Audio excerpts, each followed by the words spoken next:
আম পোস্ত চিকেন গরমকালের দুপুরে একেবারে অমৃত।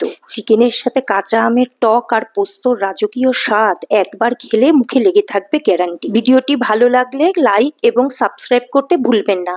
আর যারা ফেসবুক আর ইনস্টাগ্রাম থেকে দেখছেন পেজটা ফলো করে সঙ্গে থাকার অনুরোধ রইল। প্রথমেই চিকেন ধুয়ে নিয়ে তাতে 1 চামচ নুন, 1 চামচ হলুদ, 1 চামচ ঝাল লঙ্কার গুঁড়ো, 1 চামচ আদা বাটা, 1 চামচ রসুন বাটা আর 3 টেবিল স্পুন মতো সর্ষের তেল দিয়ে ম্যারিনেট করে রাখলাম 30 মিনিটের জন্য।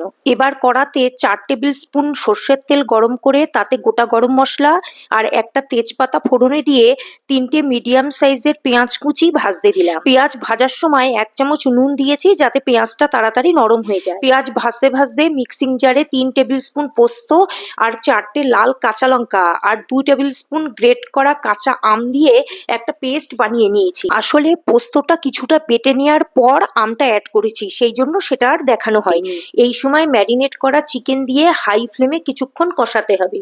7 মিনিট মতো কষাবার পর 1/2 চামচ নুন অ্যাড করে নাড়াচাড়া করে গ্যাসের ফ্লেম মিডিয়ামে রেখে চিকেনের ঢাকা চাপা দিয়ে দিলাম। 5 মিনিট পর চিকেনের ঢাকা খুলে ওতে 2 টেবিল স্পুন গ্রেট করা আম অ্যাড করে আবারও কিছুক্ষণ নাড়াচাড়া করে চিকেনের ঢাকা চাপা দিয়ে এইভাবে বেশ 15 মিনিট মতো কষাতে হবে। এরপর চিকেনের ঢাকা খুলে ওতে আম পোস্ত বাটাটা দিয়ে ভালো করে মিশিয়ে নিয়ে আবারও ঢাকা দিয়ে 5-7 মিনিট মতো কষাতে হবে। এই সময় চিকেনে নুনটা কম লাগছিল বলে আরো সামান্য একটু নুন আর একটু চিনি অ্যাড করেছি। আমের টক ভাবটাকে ব্যালেন্স করার জন্য চিনি কিন্তু অবশ্যই দিতে হবে, চিনি স্কিপ করলে চলবে না। কষাতে কষাতে চিকেন থেকে তেল বেরিয়ে এলে ছোট বাটির 1 বাটি মতো উষ্ণ গরম জল অ্যাড করে 7 থেকে 8 মিনিট ফুটিয়ে নিলেই রেডি হয়ে গেল আমাদের আম পোস্ত চিকেন। রেসিপিটা তোমাদের কেমন লাগলো জানিও। টাটা।